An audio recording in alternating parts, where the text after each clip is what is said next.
La missione è quella di intervistare una persona ricca, sperando non mi arrestino. È più che altro un lavoro di attesa. Actually in India they don't like allow many people to come to the houses. Non possiamo più andare. I'm born and raised here, right? Mi stanno trattando come se fossi un milionario. This is the city that adapts everyone. It has place for everyone, for the richest, for the poor. Invest in litigated properties, something that I can't afford. I can't afford a plane. We have 1.3 billion people. We needed a lot more.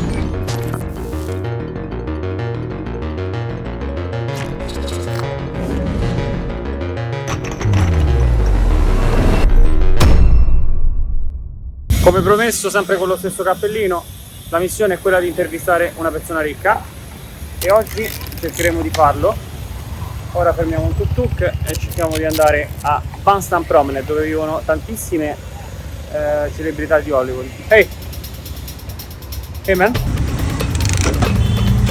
Per fare il paragone con Dobby Cat, l'obiettivo è quello di intervistare una persona ricca adesso. Entrare a casa sua, intervistarlo e fargli delle domande che possano farci veramente rendere conto del confronto, come pensano che possa essere ridotto il gap tra i ricchi e i poveri. D'altronde Mumbai è un po' questo, cioè è un po' una contraddizione tra l'edificio altissimo dove abitano persone benestanti, per non dire molto molto ricche, milionari, e poi a 1 chilometro di distanza trovi la Ravi, trovi le Barancopole. È un po' definibile come la città delle contraddizioni, secondo me. Il grattacielo accanto alla baracca, no? Se è pur vero che in tutto il mondo c'è una tendenza alla polarizzazione della ricchezza, Mumbai ne è un esempio estremo. Per notare questa contraddizione basta guardarsi attorno. Dietro al traffico che sconvolge Mumbai è pieno di scenari distopici in cui i grattacieli fanno da sfondo a baracche di legno e lamiera. Siamo a Bandra Bandstand, una delle zone più in e ricche di Mumbai. Ora cercheremo qualcuno che ci può ospitare e fargli alcune domande. Ci dovrebbe essere fra poco la vista sul mare con la spiaggia. Bandra Bandstand è il quartiere sul mare di Mumbai che fa da residenza per gran parte delle celebrità di Bollywood, l'industria cinematografica di Mumbai. Shah Rukh Khan, Salman Khan, Rekha. Nomi di persone a noi sconosciute, ma che in India sono idolatrate. È come se i personaggi dei film bollywoodiani bucassero lo schermo nel vero senso della parola. Quei poetici, sognanti e romantici protagonisti dei film si trascinano dietro questi tratti fino a che la persona stessa è vista così. La finzione diventa realtà. Le star sono i re e le regine di un paese intero. E vivono tutte a Bandra Bandstand.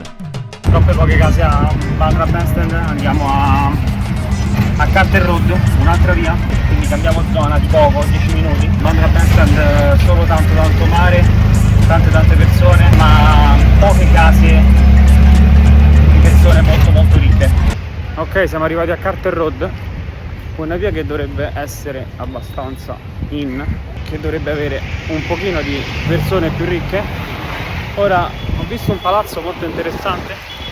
Cercherò di andare lì sotto e chiedere se posso entrare, sperando non mi arrestino. Sono sotto questo edificio, si chiama Wadhwa, è quell'edificio che vedete lì dietro. Vive una persona molto ricca, possiede tutto l'edificio e c'è tutta la sua famiglia con lui. Pensate che un appartamento in questo edificio è stato venduto in media a 6,5 milioni di euro. Ispirato alla spirale di Fibonacci, Samarpan è solo uno dei tanti progetti del Wadhwa Group, una delle principali aziende immobiliari di Mumbai. 250 edifici iconici per un totale di più di 35.000 clienti serviti e 382.000 metri quadrati ricoperti. Il Wadhwa Group è famoso paradossalmente anche per un'altra cosa. È una delle tante compagnie immobiliari indiane che a Mumbai fa redevelopment, cioè la trasformazione di vecchi edifici in residenze esclusive e di lusso. Un tema che ritornerà moltissimo nel video, ma che in quel momento ancora non conoscevo bene. E ovviamente il mio obiettivo è quello di entrarci, solamente che mi hanno detto che è molto difficile, quasi impossibile. È più che altro un lavoro di attesa, perché bisogna aspettare la persona giusta che abita qui dentro. Per ora ne è arrivata una, ma è andata sparata con la macchina. Io da fuori riesco a vedere le case e sono una roba allucinante. Vorrei tanto entrare e fare un tour del palazzo e fare alcune domande a chi abita lì, altrimenti se non si sblocca niente proviamo a cambiare, però questo qua era molto interessante. Cambio programma, troppo difficile entrare lì dentro. Ora andiamo a Pali Hill, ma 5 minuti a piedi, per vedere cosa c'è lì. Però quel palazzo mi è rimasto qua. Ok, abbiamo trovato un altro edificio, è quello che vedete alle mie spalle. Si chiama Continental Tower e è un edificio dove ci sono tantissimi appartamenti. Proveremo a chiedere a qualcuno di entrare. Do you live inside by any chance? Inside here? Little English. No English.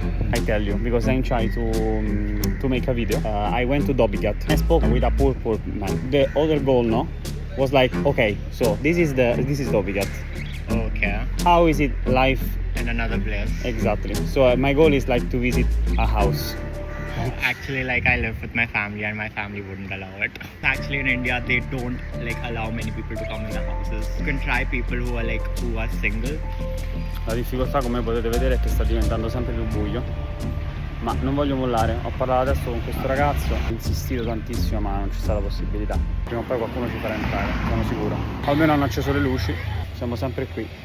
Hi, girls, do you live inside? Okay, can I ask you an awkward question? Because I'm trying to make a video to show the differences between poor and rich people. It's an awkward question, I know perfectly that's an awkward question. I only to want to see the house and ask you some questions if it's possible, that's it. You won't be recording the house, right? Yeah, I will. Her house is beautiful. Yeah? Oh, please. Dopo averle pregate a lungo, finalmente le due ragazze mi dicono di seguirle all'interno. Dopo un momento di attesa, però, la ragazza che mi avrebbe dovuto ospitare mi dice che il suo compagno non è d'accordo e così la mia ricerca, stavolta dall'interno dell'edificio, prosegue ancora una volta. Hi girls, can I ask you an awkward question? Oh, you don't live here, you rent? No, our friend's house. Man, hi, sorry. Do you live here? Yeah. I'm trying to make a video. I'm actually going out. I don't have time. It's not possible. Hi, do you live here? Maybe? Yeah. I'm trying to do a video to show a comparison between Dharavi and Dhobi Ghat and maybe an apartment here. So is it possible to ask you some questions, see the house? We absolutely wouldn't mind. I just need to settle my dog. How long, I sorry? need an hour's time. An hour? Yeah. I think yes, we're gonna eat something and... Also, you can take my number and Oh, call me thank you after. so much. Ok, ce l'abbiamo fatta. Intanto sto mangiando qualcosina. Intanto c'è un ragazzo che è stato praticamente reclutato qui con me. È qui con me. È una ragazza, forse ci fa entrare, intanto ci mangiamo qualcosa. Dopodiché si entra, si va. Speriamo. Sorprendentemente, però, anche questa ragazza, dopo avermi dato l'ok come quella di prima, cambia idea, dicendomi che il suo partner non è d'accordo a fare questa cosa. Il partner non è d'accordo, non possiamo più andare.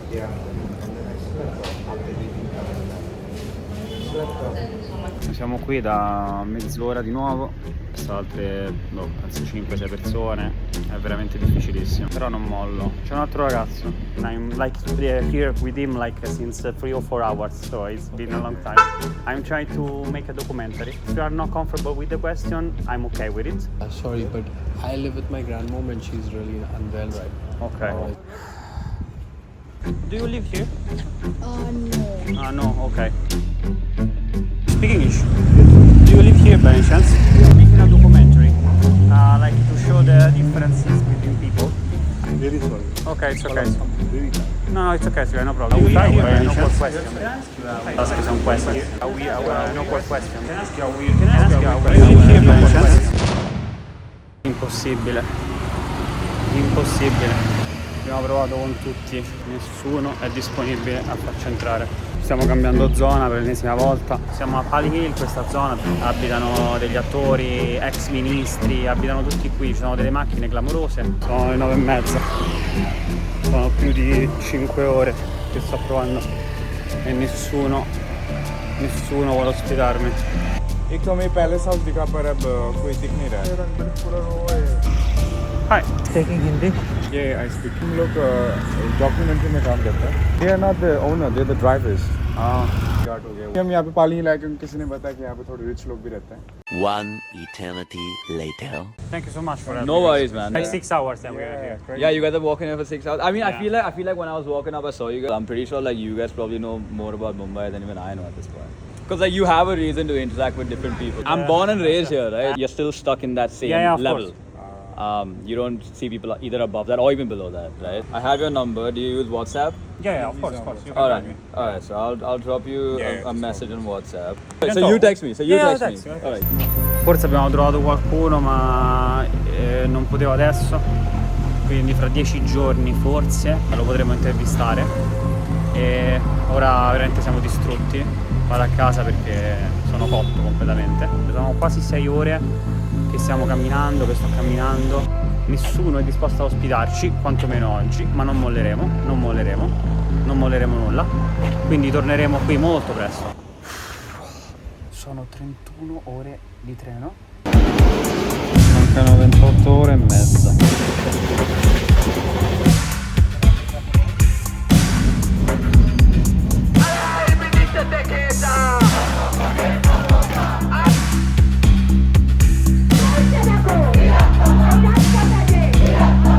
Il quartiere a luci rosse più grande dell'Asia. Mi hanno chiesto $7.000. 2 weeks later. Dopo 15 giorni siamo tornati per intervistare una persona ricca, come eravamo rimasti. Forse ho appuntamento con un ragazzo. Ovviamente sto parlando di Kabir, il ragazzo che avete visto poco fa. Ancora non mi aveva confermato, ma diciamo che il fatto che non abbia il volto censurato sia un buono spoiler. Siamo nel posto, diciamo, nella strada più ricca di Mumbai che si chiama Nargis Road. Però non c'è nessuno, cioè sono tutti macchinoni, non c'è assolutamente nessuno in giro. È veramente difficile trovare gente disponibile.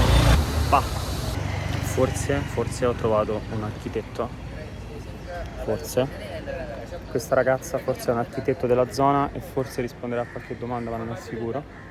Speriamo bene. L'ho approcciata così dal nulla. Dopo tutti i rifiuti ricevuti 15 giorni prima, è strano sentirmi dire di sì in maniera così tanto disinteressata da un architetto delle celebrità. Ebbene sì, Shreya, la ragazza incontrata che poi sarebbe diventata mia amica, lavora a stretto contatto con il lusso più sfrenato di Mumbai e vende case a quegli attori di cui parlavo prima. Mi porta subito in una torre in costruzione. Vi ricordate il concetto di redevelopment che citavo prima? Questo ne è l'esempio più evidente. It was like another luxury building. Right. And then right now you are demolishing it and then rebuilding. So how does it work? Because we don't have this kind of stuff in our country. So these are redevelopment projects. Like, of course, there are so many cities in India where you have that kind of land. Mumbai, we do not have, especially in these micro market premium areas. The building where we are sitting here right now, I think it's going to be the most luxurious tower in Pali Hill region. We are redeveloping. So the families who've been staying have been moved out. We had demolished the old building. Where are they right now? In another luxury building? On lease. During the entire tenure, while the tenant is staying out, the developer will be paying the rent. La stanza dove mi porta per essere intervistata è dentro la torre in costruzione. È stato stranissimo camminare tra le macerie di un futuro palazzo su misura per milionari e trovare poi al secondo piano un ufficio modernissimo e con i camerieri che mi servivano cibo e bevande gratuitamente. Anche questo che ho portato stanno fuori, non è possibile. No, beh, non ci posso credere veramente, non sto credendo ai miei occhi. L'ufficio loro è dentro un edificio in costruzione di appartamenti di lusso. Sono completamente sconvolto. Mi stanno trattando come se fossi un milionario. Dopo una breve quanto curiosa attesa, finalmente Shreya si presenta e posso iniziare a parlarci. Introduce yourself. I don't know, what do you do for a living? So I am an architect by profession, and I'm also I look after luxury real estate. I use my architectural expertise to curate customizable homes for the celebrities, certain business profile clients. Example, the location where we are sitting in, the Pali Hill area. We have certain areas like Malabar Hill, we have areas like Bandstand, we have areas like Carter Road. These are one of the most expensive, not just in India, but also worldwide. So if I have to tell you, 2,500 square feet home on an average would range somewhere around 35 crore to 45 crores. Okay, so a lot.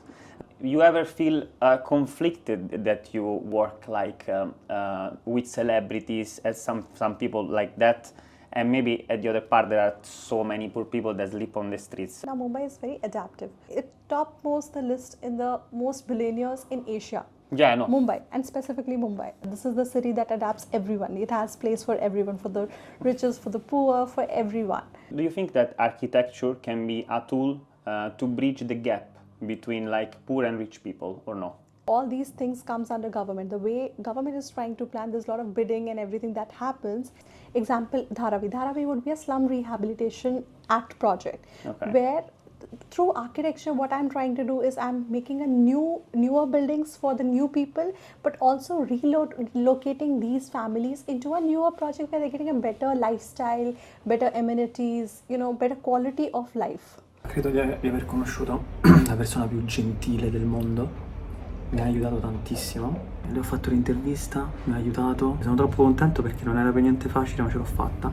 Basta, io comunque tanta roba in ogni caso.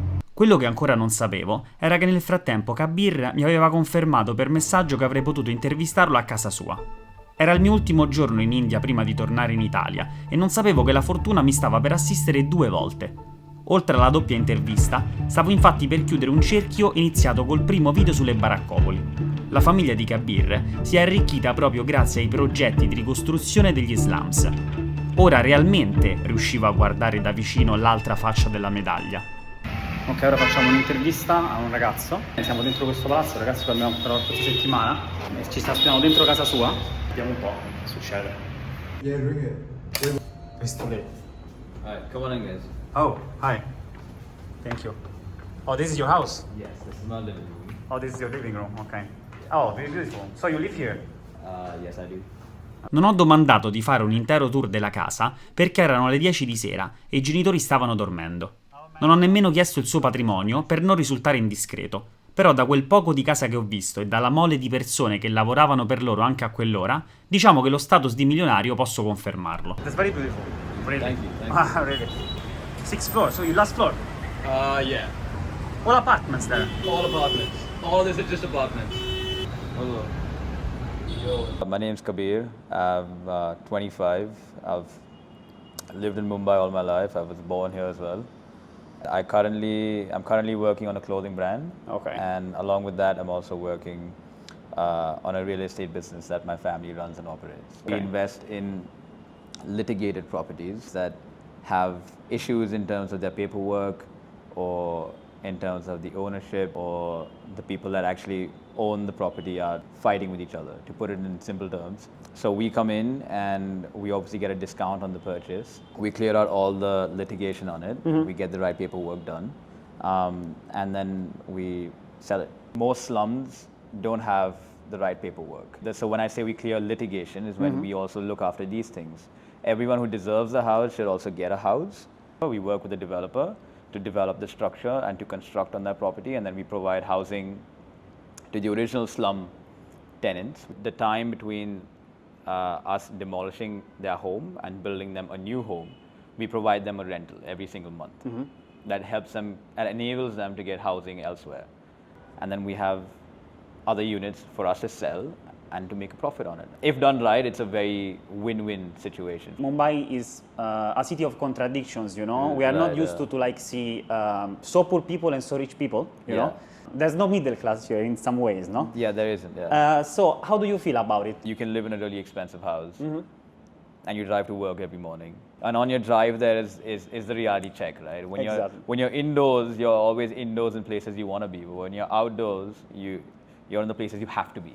Like 3 main things, right, that everyone should have, which in Hindi it's roti, kapra, makan, which translates to food, clothing, and a house. I was in Dharavi, you know. When I ask people if you want to move out from Dharavi, right, everybody was saying said no. No. Yeah, I know exactly what you're saying, because that's something we deal with on an everyday basis. I don't understand it, so I really don't. I get it if they don't want to move from one location to another location, but if you give them permanent housing on the same location, I just don't see the point in it. It's a no-brainer, right? Like I'm getting a nicer house. Exactly. I'm getting paperwork for my house. I have a legal house. But they don't care. But yeah, a lot of times they don't know any better. Maybe it's because of their exposure to limited education. Another thing is security, right? If I say, let me break down your home, build you a nicer home in 3 years, what if my company goes bankrupt while I'm trying to build you a house? Which is a common issue in Mumbai. Okay, it's happening. So it's happening. So how do we tackle it? I mean, if someone's doing good business, doing it by the law, has empathy, these are things that you do that build your reputation in the industry. How do you manage like your wealth if you have like something to manage, Right. of course. How do you manage wealth? Yeah, so almost the entirety of our wealth and our family fund sits in real estate holdings. We do make purchases here and there, like materialistic purchases here and there on things that do appreciate. We don't mind buying gold jewelry. We're not buying gold bars, you know what I mean? Because it's not just from an investment perspective, but we're buying gold jewelry because, you know, we can wear it. In the family, we're a big fan of watches. So, yeah, so we like to get watches. There's no shares and stocks and the usual finance type returns. Personal question, but like very, I don't know, very stupid question, very dumb question maybe. Is there something that you want to buy, but you can't? But I can't buy? Wait, is it can I buy or can I afford? There's a difference. Like when I afford, let's say afford. Because afford is like I can buy it and it won't hurt me as much. Something that I can't afford. I can't afford a plane. A plane? Yeah. Oh, but if that's the answer, I would like a plane, but I can't afford a plane. Answer, like you are really. No. Because I mean, the biggest expenses of your life are a house. Would I like a bigger, nicer house? Of course. But like the house box is checked. I'm pretty happy with the house, right? Like, do I have cars? Yes, I have cars. Do I want to buy like Lamborghinis and stuff like that? I personally don't have a passion for that. But you can. Let's say we can. If I want to, yes. Okay. What are your dreams for your family? Let's say for your family or for the society as a whole. Also, speaking of India, of course. My family is also involved in a lot of philanthropy. We have people that help us maintain our house. We have people that cook us food. We have people that drive our cars and that drive us around. Looking after their respective families is on us. We try our best to feed as many people as we can. Like when the earthquake hit Nepal, we donated 5,000 pillows and blankets. Oh. The number one thing that I would want for India as a country and for us as a society and community is to check the biggest box, which is security. Having food. I think it's about genuinely having a home or having shelter, medical bills and healthcare. I went to the UK for university and they have something called the NHS. The richest man or the poorest man, if they fall sick, they can go into NHS and they'll be treated the same. They don't pay anything. And I know a lot of people in the UK are still complaining about how the NHS runs, but it's great, right? Why don't we have something like that here? We have 1.3 billion people. We needed a lot more. Is there anything you want to say? Any message that you want to say in general, you want to spread? I'm fortunate to be born and raised in the household and the family that I am. You know, like I'm 25, I think. If I have a bad day at work, I'm thinking, oh, this is the worst thing that could have happened to me. But when you look outside, you could end up being a lot worse off. And I think it's just about actually being grateful for what you have, using your wealth and privilege to buy and do the things that you like doing is great. Do it. But I think if you can share more, if you can make someone's day or their life 1% better, I think that'll take you a long way. And yeah, I think looking after people is actually quite nice. So that's a very, very beautiful answer. Thank you. So thank you for your time. Cheers, man. Prima di immergermi nelle baraccopoli a Dharavi e prima di intrufolarmi a Dhobigat, nella lavanderia a cielo aperto più grande del mondo, pensavo che tutti se ne volessero andare da quei posti. Nessuno sarebbe stato felice o desideroso di rimanere a vivere in una baracca di 4 metri quadrati. Eppure, quando ho scoperto cosa significa il senso di comunità per queste persone, mi sono dovuto ricredere. Ho iniziato addirittura a pensare che non solo fosse giusto, ma che sbagliasse chi da lì vuole sradicare, cambiare, ricostruire. Poi però ho conosciuto Shreya, soprattutto Kabir, e l'altro punto di vista sulla questione, e non posso negare che in effetti alcuni posti a Mumbai sarebbe meglio rimetterli a posto, per una questione sanitaria, di igiene, di sicurezza e banalmente di spazi.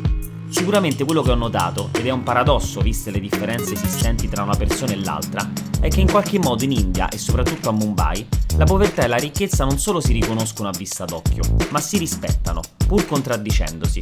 Sono due lati della stessa realtà, una realtà sporca, indifferente e ingiusta, ma comunque una realtà.